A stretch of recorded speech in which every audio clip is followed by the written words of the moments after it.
ISO 14001 and Environmental Management Systems EMS Training Module. Good morning, afternoon again, everyone. This session is crucial as we move into the heart of ISO 14001, Leadership and Planning. Let's start with Clause 5, Leadership. This clause makes it absolutely clear that an environmental management system isn't just something for the environmental department. It requires active involvement, promotion, and accountability from the very top. Without strong leadership commitment, an EMS can become just paperwork.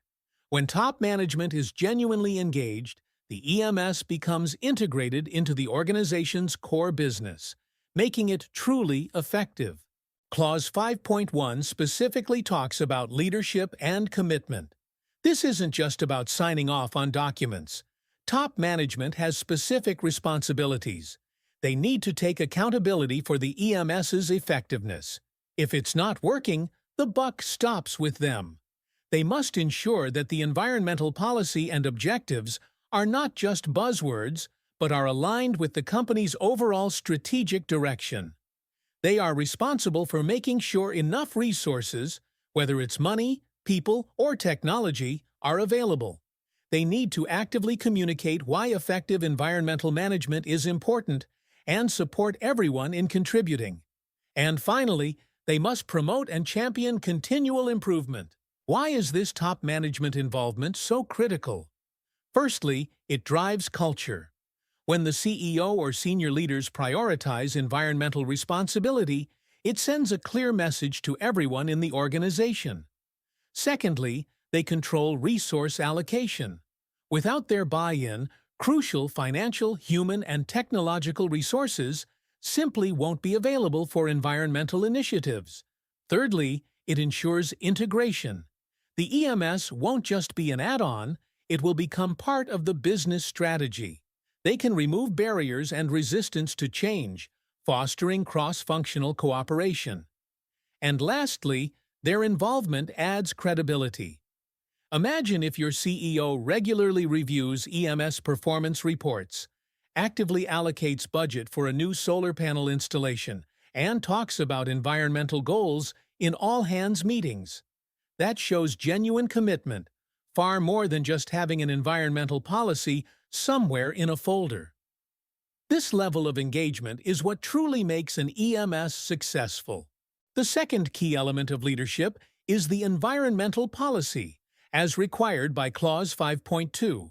This isn't just a mission statement, it's a high-level commitment from top management that sets the overall direction for your EMS. It also serves as the framework for setting specific environmental objectives later on. For a robust policy, it needs to meet several requirements. First, it must be appropriate to your organization's context, meaning it's relevant to your purpose, your size, and your specific environmental impacts. A policy for a software company will look different from a chemical plant. It must include a commitment to the protection of the environment, which explicitly includes the prevention of pollution. It needs a clear commitment to fulfill all compliance obligations, meaning adherence to all legal and other requirements you identify. There must be a commitment to continual improvement of the EMS itself, aimed at enhancing your environmental performance. And, importantly, it must provide a framework for setting environmental objectives. It tells you what kind of goals you'll set. Finally, it must be documented and readily available. Let's look at an example. A generic policy might just say, "Our company is committed to minimizing our environmental footprint by preventing pollution, complying with all environmental regulations, and continually improving." While correct, it's a bit too general. A better example for a logistics company might be, "ABC Logistics is committed to achieving environmental excellence by preventing pollution from our fleet and operations, ensuring full compliance with transport and environmental regulations, and continually improving our fuel efficiency and waste management practices. We aim to minimize our carbon emissions and promote sustainable logistics solutions." See how it's tailored and gives specific areas for objectives? It's not enough to just have a policy, it needs to be known. The environmental policy must be available to interested parties. This means it could be on your website for customers or investors, or accessible to regulatory bodies. It must be maintained as documented information, meaning it's officially recorded and kept updated. And critically, it must be communicated within the organization. This means employees need to know about it.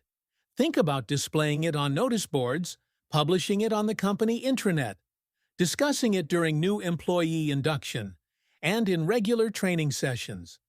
The goal is for everyone to understand the company's environmental commitment. The final aspect of leadership is Clause 5.3. Organizational roles, responsibilities, and authorities. Top management is responsible for ensuring that everyone understands who is responsible for what within the EMS. This means clearly assigning and communicating specific environmental responsibilities and authorities for various roles throughout the organization. While the standard no longer requires a single management representative, like an EMS manager, the functions traditionally performed by such a person still need to be assigned. These typically include ensuring that the EMS conforms to the standard's requirements and reporting on the EMS's performance to top management. For example, your EMS documentation might define that the production manager is responsible for ensuring proper waste segregation on their factory floor. The maintenance head is responsible for preventing and reporting any environmental leaks from machinery. The HR manager is responsible for maintaining all environmental training records, and perhaps the environmental head or sustainability director is responsible for reporting the overall EMS performance directly to the CEO, ensuring accountability. Now we transition from leadership to planning. Clause 6. If Clause 5 was about the commitment, Clause 6 is where that commitment turns into concrete action. This section details how an organization needs to plan its EMS. It's about identifying potential risks and opportunities related to your environmental aspects, your legal obligations, and all those internal and external issues we discussed in Clause 4. This is truly where the plan part of the Plan, Do, Check, Act cycle kicks off. The first step in planning is Clause 6.1, which focuses on actions to address risks and opportunities. We need to determine the risks and opportunities related to our environmental aspects, our compliance obligations, and the broader context issues. The goal is to ensure the EMS works as intended, prevents negative outcomes, and continually improves. Within this, 6.1.2 is crucial: identifying environmental aspects and impacts. This is where you systematically list everything your organization does that can interact with the environment. Let's quickly recap the definitions with new examples. An environmental aspect is the cause. It's an element of your activities, products, or services that can interact with the environment. For a manufacturing plant, aspects include things like your electricity usage, water consumption, how much raw material you use, the waste you generate, solid, hazardous, the air you emit, VOCs, particulates, the wastewater you discharge, even the noise you make. In an office, aspects are simpler: electricity for lights and computers, paper consumption, general office waste. A logistics company would have fuel consumption by vehicles, disposal of old tires, and engine oil waste. A hotel might list water use for laundry, food waste, or cleaning chemical usage. The environmental impact is the effect, the change to the environment resulting from that aspect. So, for energy consumption, the aspect, the impact is depletion of natural resources, or climate change due to greenhouse gas emissions. From waste generation, the impact is landfill burden, or soil/water contamination, if not properly managed. Wastewater discharge leads to water pollution and harm to aquatic life. Air emissions result in air pollution and respiratory issues. Noise can cause disturbance to the local community or wildlife. Water consumption contributes to water scarcity and ecosystem disruption. Once you've identified all your aspects, you need to figure out which ones are significant. Not every aspect is equally important, and you want to focus your resources on those that matter most. You need to develop a methodology to evaluate your aspects based on significance criteria. These commonly include the scale of the impact. How large is the change to the environment? Is it a massive air emission or just a small amount of paper waste? The severity of the impact. How serious is the change? Is it toxic waste versus non-toxic waste? The probability of occurrence. How likely is that impact to actually happen? Legal compliance. Is there a specific legal requirement or limit associated with that aspect? This often makes an aspect significant by default. The concern of interested parties. Is it a big concern for the local community, regulators, or your customers? And finally, your ability to control or influence that aspect. You should focus on what you can actually manage. For example, for a manufacturing factory, the discharge of wastewater might be a significant aspect because it involves a high volume, has strict legal limits, and could potentially harm aquatic life. On the other hand, the general office paper waste, while an environmental aspect, might be determined as non-significant because its individual impact is relatively small and easily managed. We touched on this earlier, but it's so important it gets its own mention here. The life cycle perspective. When identifying your environmental aspects, ISO 14001 requires you to consider the entire life cycle of your products and services. This doesn't mean you have to conduct a full, detailed, scientific life cycle assessment for every single product, but you do need to think about the environmental impacts at each stage. What stages should you consider? Raw material acquisition. Where do your materials come from, and what are the environmental impacts of getting them? Design. The choices made during design can significantly affect environmental impacts in later stages. Can we design for less waste or easier recycling? Production, manufacturing. This is your direct operations, the within-your-walls part. Transportation and distribution. The impacts of shipping your products. Use.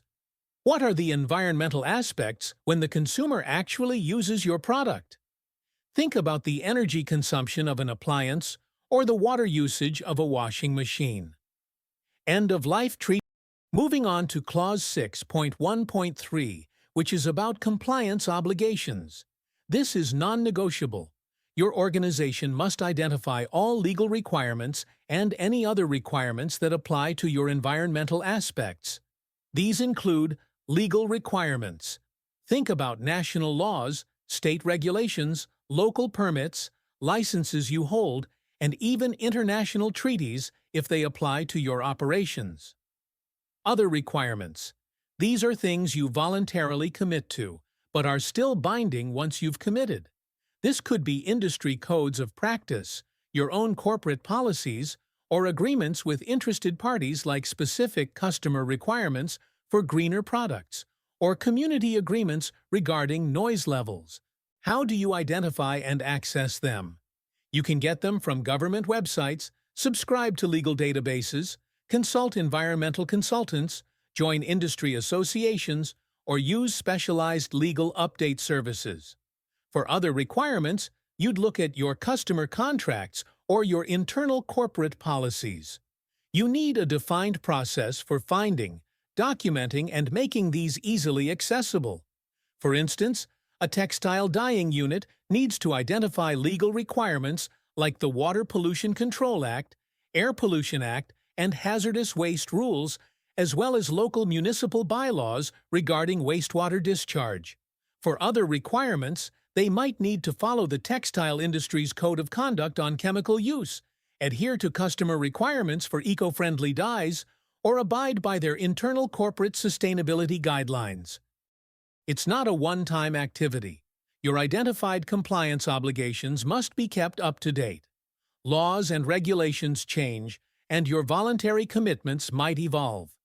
This means you need a systematic process for monitoring these changes. This could involve subscribing to regulatory alert services, assigning specific responsibility for legal updates to a department or even an individual, and conducting regular reviews of your internal legal register. Staying current is key to avoiding non-compliance. Now that we've identified all these crucial elements, our risks, opportunities, significant environmental aspects, and compliance obligations, Clause 6.1.4 requires us to plan actions to address them. These actions aren't standalone. They must be integrated into your overall EMS processes. How do we address them? Often this leads to setting objectives, which we'll cover next. It involves establishing operational controls, specific procedures to manage your significant aspects. For example, documented procedures for handling hazardous waste, installing new emission control equipment, or regular maintenance schedules for machinery to prevent leaks. It requires emergency preparedness plans for potential spills, fires, or other environmental incidents. You need to ensure proper resource allocation, having the right money, people, and technology. It involves training and awareness to ensure employees understand their role in managing these aspects. And monitoring and measurement to track whether your actions are effective. Finally, appropriate communication, both internal and external. Let's look at some examples. If a significant aspect is air emissions from a boiler, your actions might include installing new emission control technology, training staff on its operation, monitoring emissions daily, and setting an objective to reduce sulfur oxides by a certain percentage. If there's a new compliance obligation like a new wastewater discharge limit, your actions would be updating your wastewater treatment plant, revising procedures for discharge, increasing monitoring frequency, and reporting to regulators. If you identify a risk like water scarcity in your region, actions could be setting an objective to reduce water consumption significantly, investing in rainwater harvesting, or exploring water recycling. And for an opportunity, like increasing market demand for green products, your actions might be researching and developing eco-friendly product lines, actively marketing their environmental benefits, and obtaining relevant eco-certifications. Moving on to Clause 6.2, Environmental Objectives and Planning to Achieve Them. This is where your planning becomes concrete. You need to establish specific environmental objectives for relevant functions and levels within your organization. These objectives must be consistent with your overall environmental policy. To make your objectives effective and auditable, we use the SMART criteria. S for specific. Your objective should be clear and well-defined, not vague. Instead of reduce waste, say reduce non-hazardous solid waste. M for measurable. You need a way to track your progress. Can you quantify it? Use percentages, specific numbers, or metrics. A for achievable. It needs to be realistic and attainable given your resources and context. Don't set impossible goals. R for relevant. Your objective must align with your environmental policy and address your significant environmental aspects and identified risks, opportunities. T for time-bound. It needs a target date for completion. Let's look at examples. A poor objective would be simply reduce waste. It's not specific, measurable, or time-bound. A better, SMART objective would be reduce non-hazardous solid waste sent to landfill by 15% from 2024 levels by December 31, 2026, in the production facility. See how clear and trackable that is? Another poor one, be more energy efficient.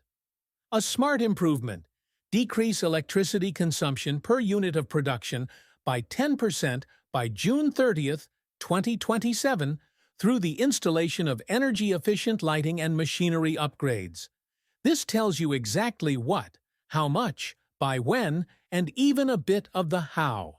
Once you have your SMART objectives, the next step is to plan the actions to achieve them. For each objective, you need to map out what will be done, the specific tasks, projects, or initiatives. What resources will be required? This includes financial budget, personnel, specific equipment, or technology. Who will be responsible? Assign clear roles or even specific individuals. When it will be completed, set realistic timelines and milestones for each task. How the results will be evaluated. What indicators will you monitor to ensure you're on track and have achieved the objective? Let's continue with our waste reduction. SMART objective. Reduce non-hazardous solid waste sent to landfill by 15% from 2024 levels by December 31st, 2026, in the production facility. What will be done? We'll implement a new waste segregation system, conduct thorough employee training on sorting, explore new recycling vendors, and conduct a detailed waste audit. What resources? We'll need a budget for new, clearly labeled segregation bins, materials for training, and possibly fees for a waste audit consultant. Who will be responsible? The production manager will have overall responsibility, with designated team leads for segregation, HR for training, and procurement for finding new vendors. When will it be completed? We'll aim to have the segregation system in place by Q2 2025. Training completed by Q3 2025. Vendor review by Q4 2025.